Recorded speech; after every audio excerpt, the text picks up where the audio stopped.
Ambassador Kang Dae-ho straightened his blue diplomatic uniform as he walked into the massive council chambers. The room was huge, with floating platforms arranged in a circle. Each platform held different alien species from across the galaxy. Some looked like walking crystals, others had multiple arms, and a few were just floating balls of light. All of them were staring at him. Park So-min followed closely behind, carrying a data tablet. She was young for such an important job, but Kang trusted her sharp mind. Her black hair was pulled back neatly, and her eyes moved quickly around the room, taking in every detail. "The human delegation will now present their case," announced the council speaker, a tall alien with silver skin. Its voice echoed through the chamber. Kang stepped forward to the center platform. This was the moment humanity had worked toward for 50 years. They wanted to join the Galactic Council, to be part of the community of peaceful worlds. But something was wrong. He could feel the tension in the room. Councillor Veltar rose from the crystalline delegation platform.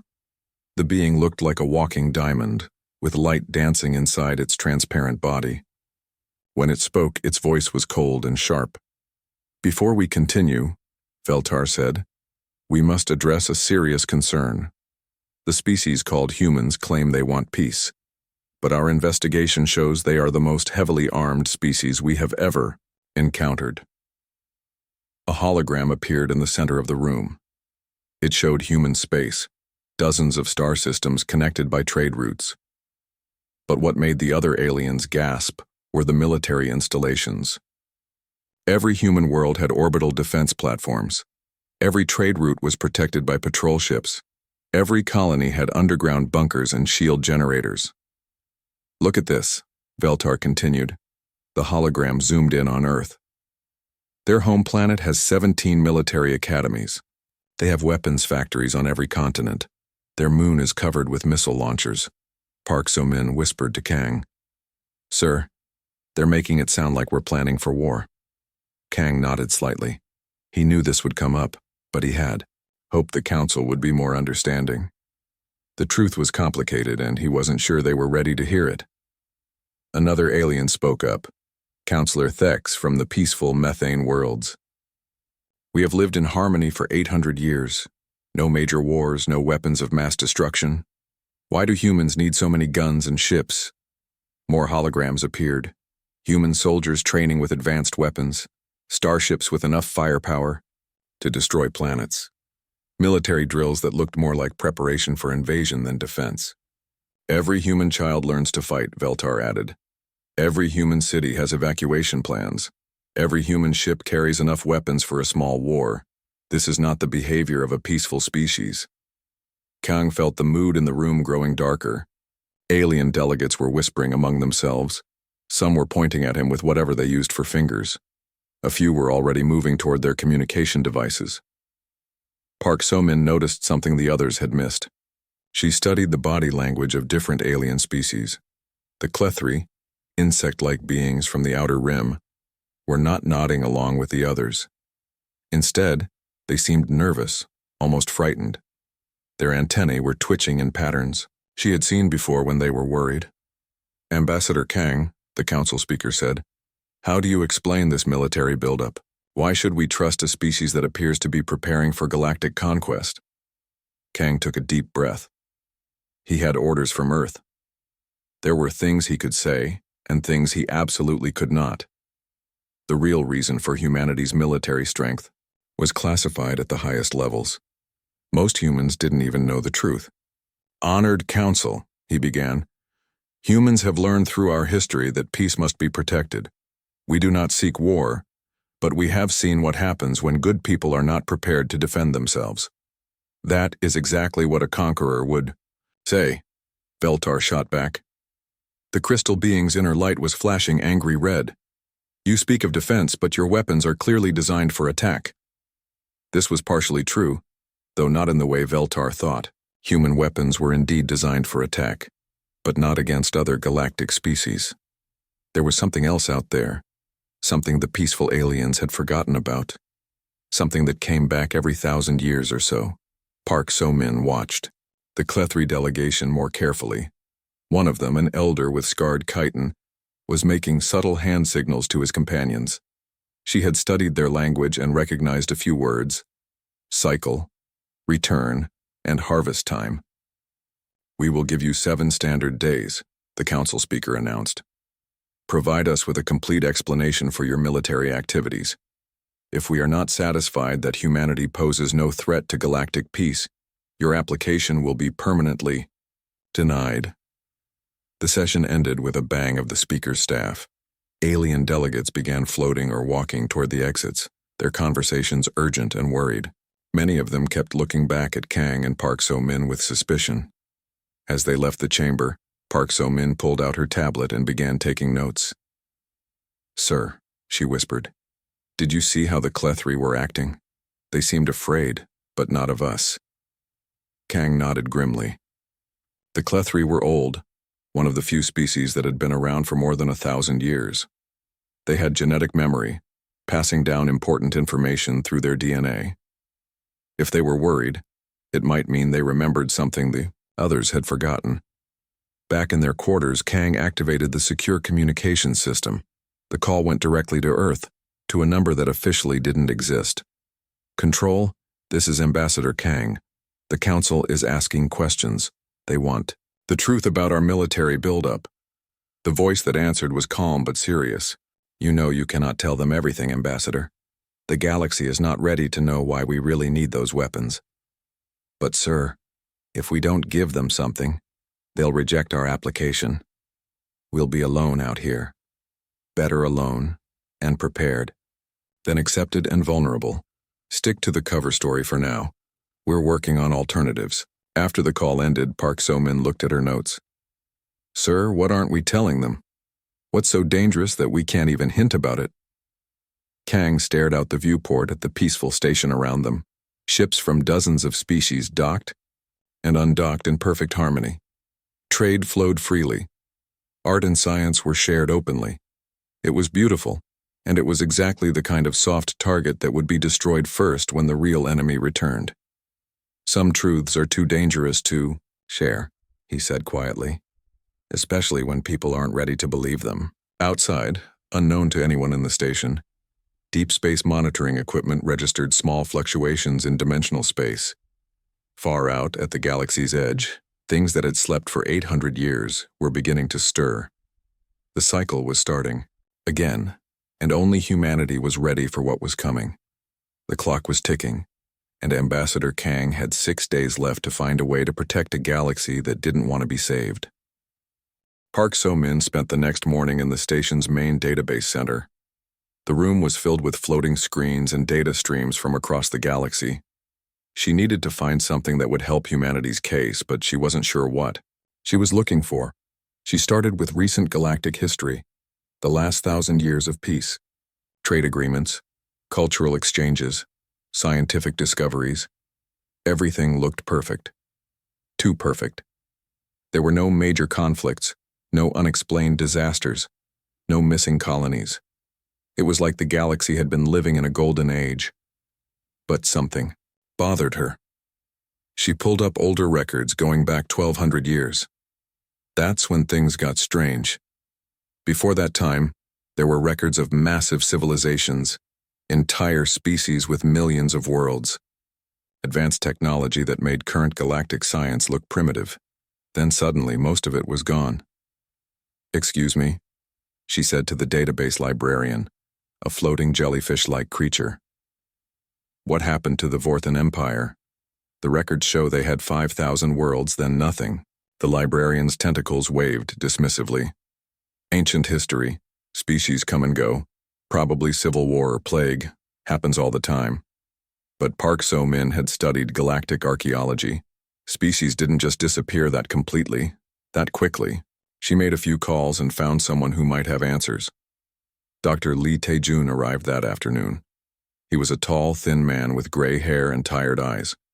He had spent 30 years digging through old ruins on dead worlds. If anyone knew about disappeared civilizations, it would be him. "You're asking dangerous questions," he said quietly, as they sat in a private conference room. "I've been waiting for someone to notice the patterns." He activated his own data tablet and showed her a map of the galaxy. Red dots marked locations of archaeological sites he had studied. The pattern was clear. They formed a rough spiral starting from the outer rim and moving inward. Every site shows the same thing, Dr. Lee explained. Advanced civilization suddenly gone, not destroyed by war or disease, just empty, like everyone vanished at once. What could cause that? Park So-min asked. Before Dr. Lee could answer, the conference room door slid open. A woman in a black military uniform walked in. She was young but carried herself like someone used to giving orders. Her name tag read, Captain Han Yu-jin. Dr. Lee, Miss Park, I need you to stop this research immediately, she said. Park So-min stood up. On whose authority? Space Force, intelligence. This investigation touches on classified materials. Captain Han's voice was firm but not unkind. I'm sorry, but I have orders. Dr. Lee laughed bitterly. Let me guess. Section 7? Captain Han's expression didn't change, but her silence was answer enough. Section 7 was humanity's most secret intelligence division. Most people didn't even know it existed. Dr. Lee, Captain Han said, you know why this has to stay quiet. Actually, I don't, Park So-min interrupted. What is Section 7 hiding? What does this have to do with our military buildup? Captain Han looked around the room checking for listening devices. Then she activated a small device that would block electronic surveillance. I can tell you this much, she said quietly. For 200 years since we first left Earth, we've been finding things. Evidence of what really happened to those ancient civilizations. And it's not what the current galactic species think. She showed them a classified report on her tablet. Photos of ruins from a dozen different worlds.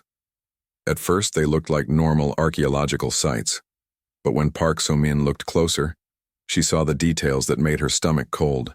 Military installations that had been destroyed from the inside. Defense systems that had been turned against their own cities. Government buildings where leaders had clearly ordered the execution of their own people. This isn't war, she whispered. This is like they were controlled. Made to destroy themselves. Captain, Han nodded. Every 800 to 1200 years, the same thing happens. Peaceful civilizations suddenly turn on themselves. Always starting from the outer rim. Always moving inward. Dr. Lee pulled up more data. The last major event was 847 years ago. Almost the entire galactic population died. The few survivors were the ones who were too primitive to be targeted or too isolated to be reached. Targeted by what? Park So-min demanded.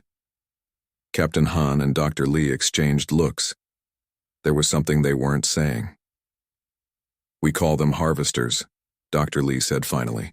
We don't know exactly what they are or where they come from, but they show up during peaceful times when civilizations are advanced and undefended. And humanity knows about this? Park So-min asked. Not humanity as a whole, Captain Han admitted. Maybe a few thousand people in government and military. We've been preparing since we first found the evidence. Park So-min thought about the council meeting, the accusations about human military buildup, the fear in the aliens' voices when they talked about human weapons. That's why we're so heavily armed, she said. Not to attack other species, to defend against these harvesters. Dr. Lee nodded. Every human world has underground bunkers because that's where survivors hid during the last harvest. Every ship has heavy weapons because regular defense systems get turned against you. Every soldier trains for unconventional warfare because normal military tactics don't work. Captain Han's communicator beeped. She looked at the message and her face went pale. What is it? Park So-min asked. Deep space monitoring stations are picking up dimensional fluctuations at the galaxy's edge, Captain Han said. The same kind that appear in the old records before each harvest cycle. Dr. Lee closed his eyes. How long do we have? Unknown. Could be years. Could be months. But the cycle is starting. Park So-min felt the weight of the situation settling on her. Humanity was trying to join a galactic community that didn't know it was in danger. The peaceful aliens who were suspicious of human weapons were actually vulnerable because they had no weapons at all. We have to tell them, she said. They won't believe us, Captain Han replied. Would you believe someone who told you invisible monsters were coming to make you destroy yourself? especially someone who was heavily armed and asking to join your peaceful community. But if we don't warn them, they'll die, Dr. Lee finished, just like all the civilizations before them. Meanwhile, in another part of the station, Counselor Veltar was having his own meeting. The crystal being was talking with representatives from a dozen species, all of them worried about the human threat. "We must act quickly," Veltar said. "If we wait, they may become too strong to stop." None of them noticed the small dimensional scanner hidden in Veltar's personal quarters, a device that was showing readings the Galactic Council's science division couldn't identify. Something was moving in the space between dimensions, getting closer to their reality. Back in the conference room, Park So-min made a decision. "Captain Han, I need to speak with Ambassador Kang. If there's even a chance the harvesters are returning, we need to find a way to warn the council without causing panic." "That's not your call to make," Captain Han said. "Maybe not, but I'm part of the diplomatic mission, and right now diplomacy might be our only chance to save this galaxy." As she left the room, Park So-min didn't know that she was already too late. In the council chambers, a vote was being organized. A vote to not only reject humanity's application, but to demand they reduce their military strength or face economic sanctions. The galaxy was about to make itself even more vulnerable, just as the real threat was beginning to wake up. Ambassador Kang was eating breakfast when his secure communicator buzzed with an emergency signal. The message was short, but alarming. "Clearance level black. Admiral Choi arriving in 6 hours. Prepare for full disclosure protocol." Park So-min found him pacing in his office 20 minutes later. She had never seen him look so worried. "Sir, we need to talk about what I learned yesterday," she began. "I know," he said. "I've just been authorized to tell you everything. Admiral Choi Min-ho is coming with proof." Admiral Choi arrived exactly on schedule. He was a stocky man with gray hair and sharp eyes that seemed to see everything at once. Behind him came Dr. Yoon Hae-ri, a young woman carrying several sealed data cases. "Miss Park," the Admiral said, "Captain Han tells me you've been asking the right questions." "Good. We need smart people who can handle the truth." He activated the room's security systems, then had Dr. Yoon connect her equipment to the main display.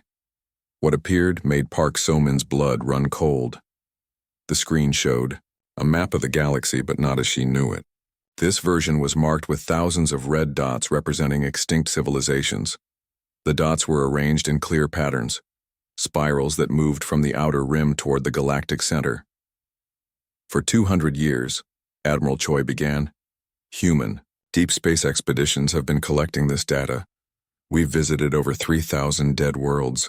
All of them show the same pattern of destruction." Dr. Yoon stepped forward. She was nervous but determined. "My specialty is xenobiology, the study of alien life forms. What we found changes everything we know about galactic history." She brought up new images, ancient artwork from different dead civilizations. Despite being created by completely different species on worlds thousands of light years apart, they all showed similar scenes. Dark shapes emerging from empty space. Leaders and military officers with blank, glowing eyes. People turning weapons on their own families. "The entities we call harvesters don't attack civilizations directly," Dr. Yoon explained. "They possess the leaders and use them to destroy their own people. Advanced civilizations are perfect targets because they have powerful weapons and centralized command structures." Admiral Choi nodded grimly. "The last major harvest was 847 years ago. Before that, roughly 1,200 years, then 1,100 before that. The cycle isn't exact, but it's consistent." "Why do they do it?" "Park," So-min asked. "We're not sure. Maybe they feed on advanced life forms. Maybe they're clearing space for something else. What we do know is that they exist in dimensional space, between realities. They can only affect our dimension for limited periods." Ambassador Kang had been quiet through the presentation. Now he spoke up. "Show her the human data." Dr. Yoon brought up a new set of files. These showed human research stations disguised as mining operations, all positioned around the galaxy's outer rim. Each station was equipped with dimensional monitoring equipment and advanced weapons systems. "We've been tracking dimensional instability for decades," Admiral Choi said. "Small rifts appear years before the main invasion. The harvesters send scouts through to study potential targets." The display changed to show recent readings. Over the past 6 months, dimensional activity had increased dramatically. Dozens of small rifts had opened and closed along the galactic edge. "They're already here," Park So-min whispered. "Scout units, yes. The main force is still building up. But we estimate they'll be ready to begin the harvest within a year. Maybe less." Park So-min thought about the council meeting about Veltar's accusations. "That's why we're so heavily armed. Everything, the weapons, the bunkers, the training, it's all designed to fight something that can possess people and turn their own defenses against them." "Exactly. Human psychology makes us naturally resistant to possession. Our emotions are too chaotic, our minds too unpredictable. But even we're not completely immune." Dr. Yoon activated another display. This one showed human military equipment, but now Park So-min could see its true purpose. The weapons weren't designed to fight ships or planets. They were built to target things that existed partially outside normal space. The armor wasn't meant to stop bullets. It was designed to prevent possession. "Every human soldier carries a neural disruption device," Dr. Yoon explained. "If they start showing signs of possession, their squad mates can use it to break the connection. Every human ship has isolation chambers where possessed crew members can be contained. Our entire military doctrine is based on fighting an enemy that can turn your friends into weapons," Admiral Choi added. "That's why we train for unconventional warfare. That's why every human learns to fight. When the harvesters come, traditional military tactics don't work." Ambassador Kang activated his own communicator. "Show them the latest intelligence reports." The screen filled with data from human monitoring stations. 3 outer rim colonies had gone completely silent in the past week. No distress signals, no explanation. Just sudden, complete communication blackout. "It's starting," Admiral Choi said quietly. "The preliminary phase.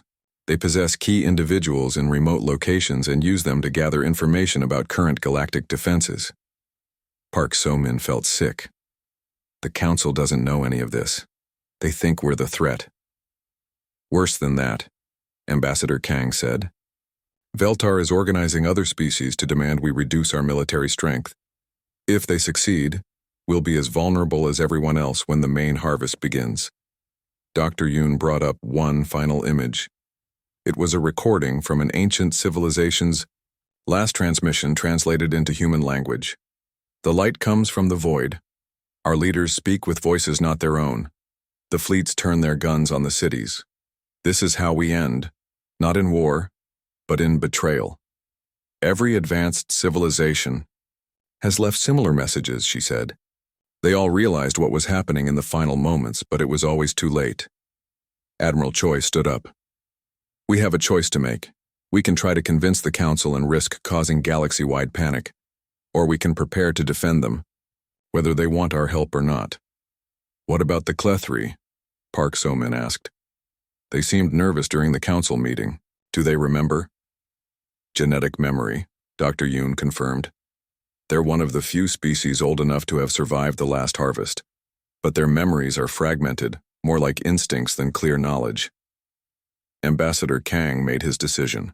"We tell them, we have to at least try. If the Council rejects us and demands we disarm, then we'll have no choice but to act independently. That would mean protecting the galaxy from outside their authority structure," Admiral Choi warned. "They'd see us as invaders. Better to be seen as invaders than to watch everyone die," Park So-min said firmly. As if summoned by their conversation, Ambassador Kang's official communicator chimed. The message was from the Council speaker. "Emergency session called for. Tomorrow. Vote on Resolution 847. Immediate restriction of human military capabilities and mandatory inspection of all human installations." The room fell silent. Resolution 847, named for the year of the last harvest, though the Council didn't know that. If it passed, humanity would be forced to dismantle the very defenses the galaxy would need to survive. "They're going to vote," To make themselves defenseless, Park So-min said. Then we better make sure they understand what they're really voting on, Admiral Choi replied. Outside the station, invisible to all sensors except the most advanced human equipment, something moved through dimensional space. It had been watching the station for days, studying the minds of the various species. Most would be easy to control when the time came, but the humans were different. Their minds were loud and chaotic, full of contradictions and unexpected thoughts. They would be problematic during the harvest. The entity began planning. The humans would have to be dealt with first, before they could warn the others, and the perfect opportunity was presenting itself. A council vote that would turn the entire galaxy against humanity. All it needed was to possess the right individual, at the right moment. Councillor Veltar's crystalline form shimmered as something that shouldn't exist brushed against his consciousness. For just a moment his inner light flickered a different color. Then it was normal again, and Veltar continued preparing for tomorrow's vote, never realizing that his thoughts were no longer entirely his own. The council chamber was packed. Representatives from over 60 species had come for the emergency vote on Resolution 847. The atmosphere was tense, with many delegates openly hostile toward the human delegation. Ambassador Kang sat with his team, knowing this might be humanity's last chance to prevent disaster. Admiral Choi was beside him in full dress uniform, while Park So-min had her data tablet ready with 200 years of evidence. General Kim Dong-woo had arrived just hours before. He was an older man with tired eyes who had spent his entire career preparing for this moment. Behind him sat Agent Lim Soo-jung, a young woman whose nervous energy suggested she had important news. Councillor Veltar rose to address the chamber. His crystalline form caught the light, but Park So-min noticed something odd. The patterns of light inside him were different from before, more regular, less natural. Fellow beings, Veltar began, we face a clear threat to galactic peace. The humans claim they want to join our community, but their actions speak of conquest. Today we vote to restrict their military capabilities before they can threaten us all. Murmurs of agreement rippled through the chamber. Several species had brought their own evidence. Spy recordings of human military exercises, photos of weapon factories, intercepted communications about preparing for the enemy. Ambassador Kang stood when called upon. This was the moment that would determine the fate of the galaxy. Honored Council, he began. Everything you have seen is true. Humans are heavily armed and preparing for war. But not the war you think. He gestured to Admiral Choi, who activated the chamber's holographic display. The image that appeared made several delegates gasp, a map showing dimensional rifts opening across the outer rim. For 800 years, this galaxy has lived in peace, Kang continued. You have forgotten that peace has a price. There are things in the darkness between dimensions that feed on advanced civilizations. The chamber erupted in protests. Several delegates accused the humans of creating false threats to justify their militarization, but the Klethri delegation remained silent, their insect eyes focused intently on the display. General Kim stepped forward. 3 days ago, the colonies of Kepler Station, New Harvest, and Terra Nova went silent. No distress signals, no explanation. We sent scout ships to investigate. New images appeared. Empty cities with lights still on, ships drifting unmanned through space, defense installations that had been turned against their own populations.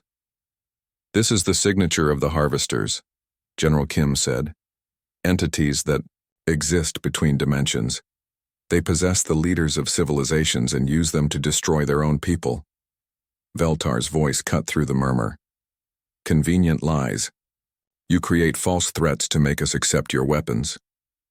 But Agent Lim had been studying Veltar carefully. Her training in possession detection was picking up subtle signs, micro-expressions that didn't match natural Veltarian behavior, speech patterns that were slightly off. General, she whispered urgently, I think Veltar might be compromised. Park So-min heard this and felt a chill. If the harvesters were already here, already influencing the council vote, then they were running out of time faster than anyone. realized. Dr. Yoon Hai-ri stood up from the human delegation. "I can prove what we're saying is true," she announced. She activated a portable scanner and pointed it at the chamber. The device was designed to detect dimensional distortions, signs of harvester presence. The scanner immediately began beeping rapidly. The readings showed multiple dimensional anomalies throughout the chamber, concentrated around several key delegates, including Veltar. "Those readings could be faked," Veltar said quickly.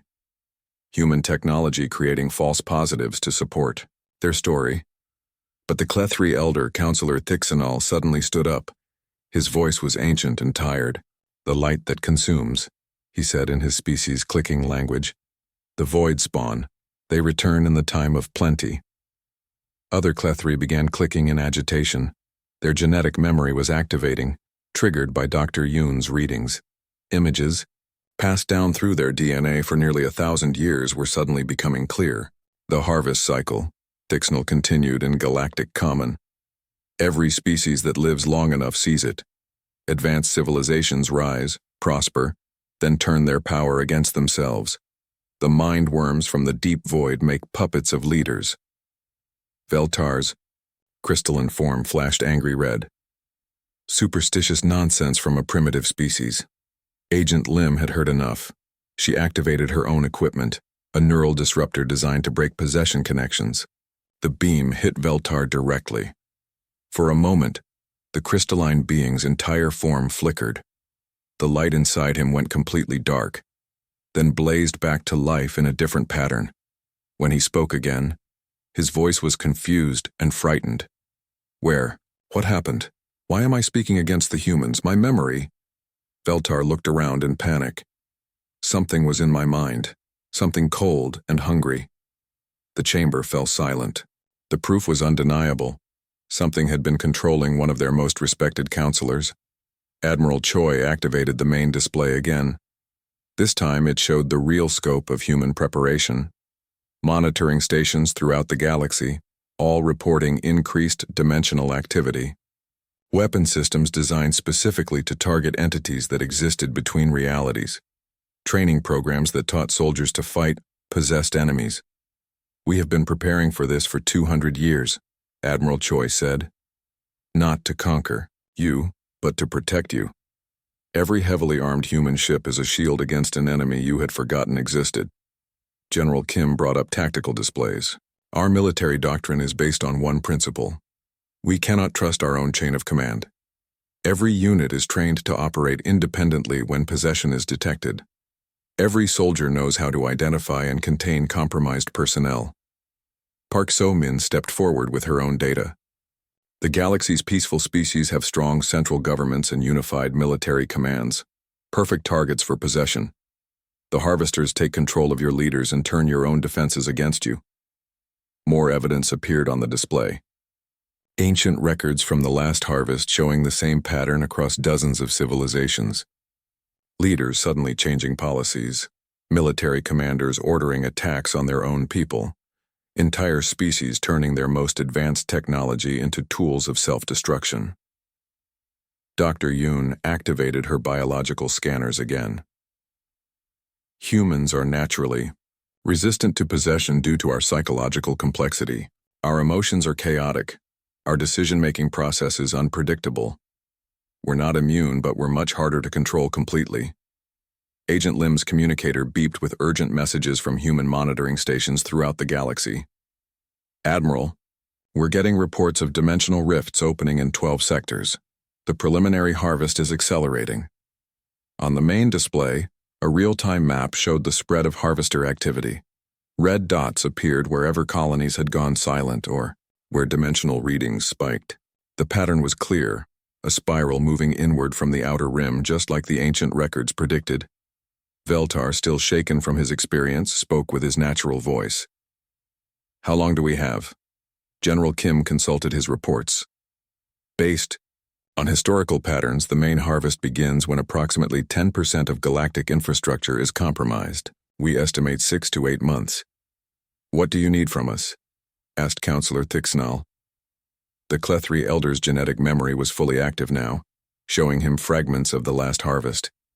Integration of our defensive systems with your civilian infrastructure, Admiral Choi replied. Possession detection equipment in all major government facilities, joint training programs for your security forces, and most importantly, we need you to trust us when we tell you that someone has been compromised. The chamber was quiet for a long moment. Representatives looked at each other, processing the magnitude of what they had learned. Their peaceful galaxy wasn't threatened by human aggression, but by something far worse. The council speaker called for a new vote. All in favor of immediate military cooperation with human forces to defend against the dimensional threat? The vote was unanimous. Even the species that had been most suspicious of humanity now understood the truth. The heavily armed humans weren't their enemies. They were their only hope of survival. But as the delegates began filing out to contact their governments, Agent Lim's scanners detected more dimensional distortions. The harvesters weren't done infiltrating the council. They had lost Veltar, but other delegates were showing signs of possession. The real battle was just beginning, and the enemy was already inside their defenses. The first major harvester attack came exactly 3 weeks after the council vote. Commander Park Jin-woo was on patrol near the outer rim when his sensor officer reported something impossible. Sir, I'm reading massive energy signatures from the Altair system, but according to our records, that system was evacuated and abandoned 2 days ago. Park Jin-woo was Park So-min's older brother, a career military officer who had spent years preparing for this moment. His ship, the Defender, was one of humanity's newest anti-harvester vessels, equipped with dimensional stabilizers and possession-resistant crew quarters. Show me, he ordered. The main screen revealed a scene of horror. The Altair colonies, which had been empty when evacuation ships left, were now alive with activity. But something was terribly wrong. Ships were firing randomly into space, defense platforms were shooting at each other, and cities were burning while their own fire suppression systems spread the flames. The possessed evacuees came back, Commander Park realized. They're using the infrastructure to destroy everything before moving on. This was the harvester strategy his sister had described. Take control of key individuals, have them return to their home systems, then use local resources for maximum destruction before the main force moved through. Back on Harmony Prime Station, Ambassador Kang was coordinating the largest evacuation effort in galactic history. The council chambers had been converted into a crisis management center, with representatives from 60 species working together for the first time in centuries. Park So-min stood before a huge tactical display showing the entire galaxy. Red zones marked systems under attack, yellow zones showed areas with suspected infiltration, and green zones were under active protection. The red was spreading faster than they had hoped. Status report, she called out. Her new role as director of interdimensional threats gave her authority over both human and alien forces. 17 systems confirmed lost, reported Captain Han Yu-jin. But the good news is that early warning systems are working. We're getting evacuation ships out before the possessed returnees arrive. Dr. Seo Kyung-mi, the chief of dimensional research, looked up from her instruments. I'm detecting a massive buildup of dimensional energy at the galaxy's edge. The main harvester force is preparing to break through. Admiral Choi activated the communication system. All defensive fleets, this is command. Begin Phase 2 of the Resistance Protocol. Repeat, Phase 2 is now active. Across the galaxy, human ships that had been disguised as civilian vessels suddenly revealed their true nature. Trade ships extended weapon arrays, mining platforms activated shield generators, and exploration vessels began coordinating with alien fleets that had never worked together before. The integration was not perfect. Many alien species had never fought alongside others, and their technology was not always compatible with human systems. But Dr. Yoon's research had found solutions. The crystalline union's energy weapons can be channeled through human stabilization fields, she reported to Park So-min, and the methane world's shielding technology works perfectly with our armor systems. Commander Park's fleet engaged the first major harvester force near the Vega system. What they found was unlike anything in their training simulations. The enemy wasn't ships or soldiers. It was the space around them. Reality itself seemed to bend and twist as dimensional rifts opened like wounds in the universe. Through the rifts came things that hurt to look at directly, creatures that existed in many dimensions for human eyes to process. All ships activate neural shields, Commander Park ordered. Do not look directly at the entities, focus on the possessed vessels. The battle was chaotic and terrifying. Possessed alien ships attacked with no regard for their own survival, ramming human vessels or self-destructing to cause maximum damage. But the human fleet was ready for this kind of warfare. Remember your training, Park called to his crew. They want us to break formation and fight emotionally. Stick to the plan. Human weapons, designed specifically for this enemy, began to take effect. Dimensional anchors prevented new rifts from opening. Neural disruptors broke possession connections, causing enemy ships to suddenly stop attacking as their crews regained control. And most importantly, the possession-resistant equipment prevented the harvesters from taking over human vessels. On Harmony Prime, Veltar had become one of humanity's most valuable allies. His experience with possession gave him insights no one else had. They tried to make me believe that destroying humanity was my own idea, he told Park So-min. The control is subtle at first. You think the thoughts are your own until it's too late. This information was crucial for developing better detection methods. Dr. Seo's team created scanners that could identify possession in its early stages, before the victim was completely controlled. Agent Lim coordinated resistance cells throughout the galaxy.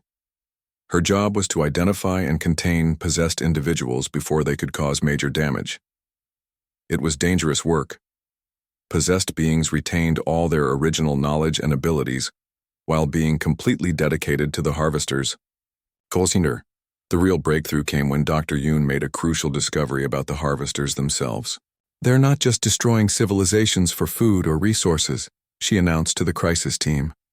They're using the destruction to weaken the barriers between dimensions. Each harvest makes it easier for them to break through next time. This explained the 1,000-year cycle. The harvesters needed time to recover from each dimensional crossing, but they also needed the universe to forget about them.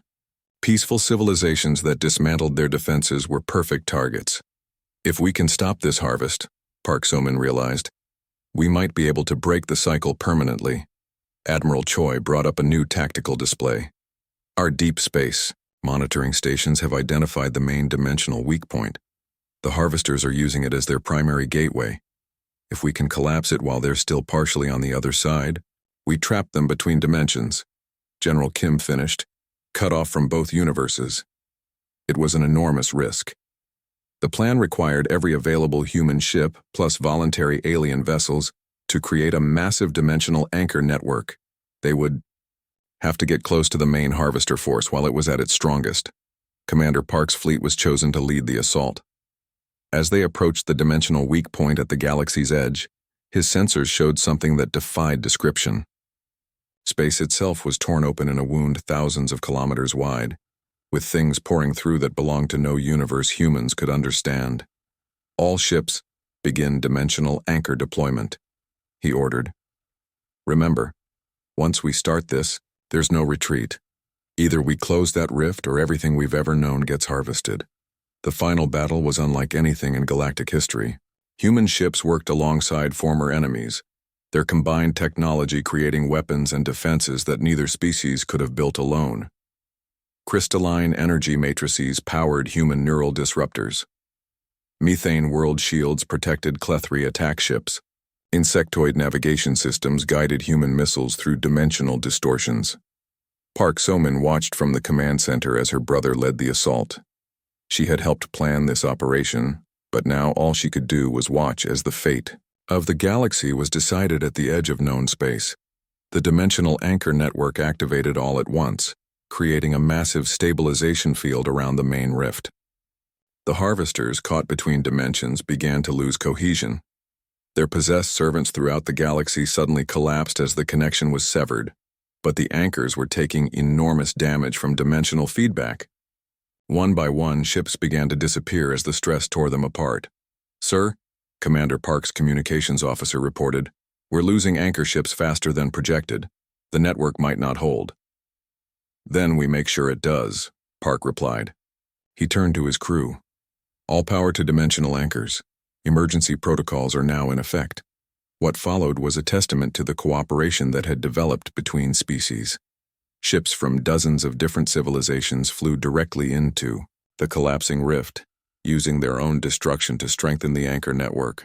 Crews who had never met before worked together in those final moments, united by the knowledge that their sacrifice would save countless worlds. The rift collapsed with a dimensional shockwave that could be felt across the galaxy.